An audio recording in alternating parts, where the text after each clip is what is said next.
સહસ્ત્ર નામનો પાઠ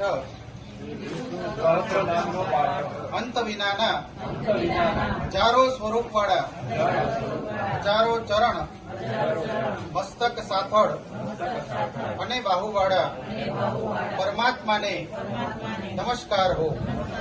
હજાર નામ વાળા અને હજાર કોટી યુગોને ધારણ કરનાર એવા શાશ્વત બ્રહ્મ સ્વરૂપને નમસ્કાર હો.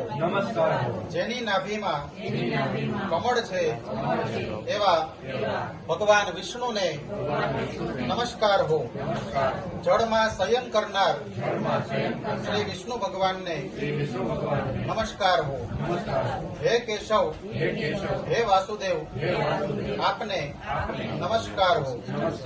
જે વાસુદેવની વાસનાથી ત્રણેય લોક વાસના વાળા છે અને જેનું સર્વે પ્રાણીઓ તથા પદાર્થમાં નિવાસ સ્થાન છે એવા હે વાસુદેવ, આપને નમસ્કાર હો.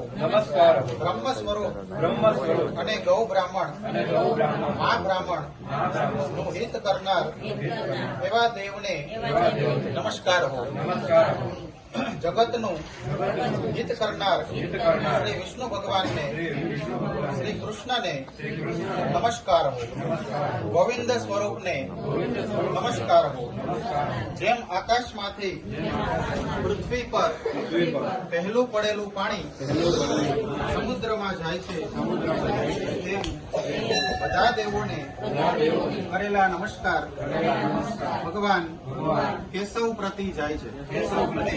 જેના ઘરમાં શ્રી હરિનું ભજન એનો માર્ગ નિષ્કુંઠ છે અને શ્રી હરિના ભજન પૂજન વિનાના કુમાર્ગને જાણવા બધા વેદોને જાણવાથી જે પુણ્ય થાય છે અને સર્વ તીર્થોની યાત્રાથી જે ફળ મળે છે તે સમગ્ર ફળ દુષ્ટોનો નાશ કરનાર શ્રી વિષ્ણુ ભગવાનની સ્તુતિ શ્રદ્ધાપૂર્વક કરવાથી મળે છે.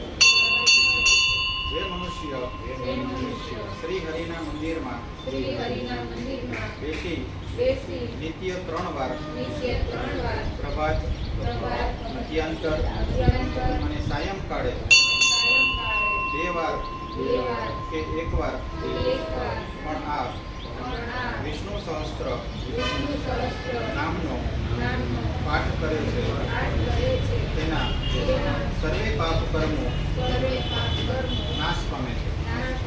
જે મનુષ્ય આ સ્તોત્રનો પાઠ ભાવ ભક્તિથી કરે છે તેના શત્રુઓ બળી જાય છે.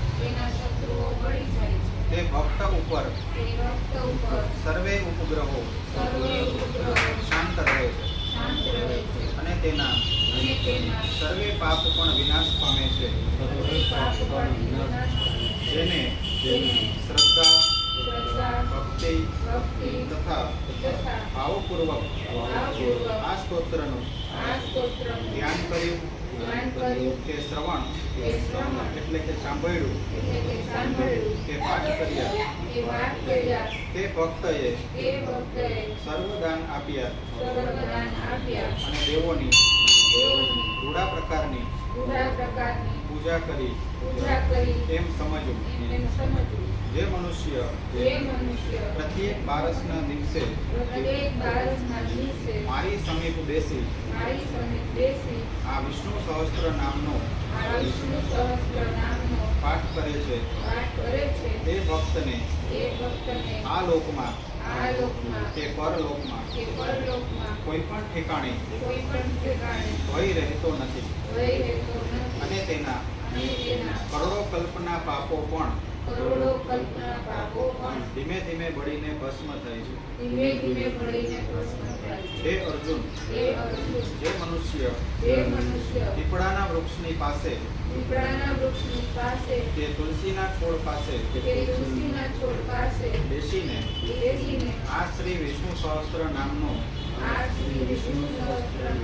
પાઠ કરે છે તે ભક્ત કરોડો ગાયોના દાનનું પુણ્ય ફળ મેળવે છે. વળી જે મનુષ્ય નિત્ય શિવાલયમાં બેસી અથવા તુલસીના વનમાં બેસીને નિત્ય શ્રી વિષ્ણુ સહસ્ત્ર નામનો પાઠ કરે છે તે ભક્તના સર્વે પાપો અને દુઃખો નાશ પામે છે. અને બ્રહ્મ ઇત્યાદિ ઘોર પાપ પણ થયેલ હોય તો તે પાપ પણ સર્વ પ્રકારે નાશ પામે છે. એવું સુદર્શન ચક્રધારી ભગવાન વિષ્ણુનું વચન. ઇતિ શ્રી જન્મ મહાભારત ભીષ્મ યુધિષ્ઠિર સંવાદે શ્રી વિષ્ણુ સહસ્ત્ર નામનો પાઠ સંપૂર્ણ. શ્રી કૃષ્ણાર્પણમસ્તુ. શ્રી કૃષ્ણાર્પણમસ્તુ. શ્રી કૃષ્ણાર્પણમસ્તુ. દ્વારિકાધીશ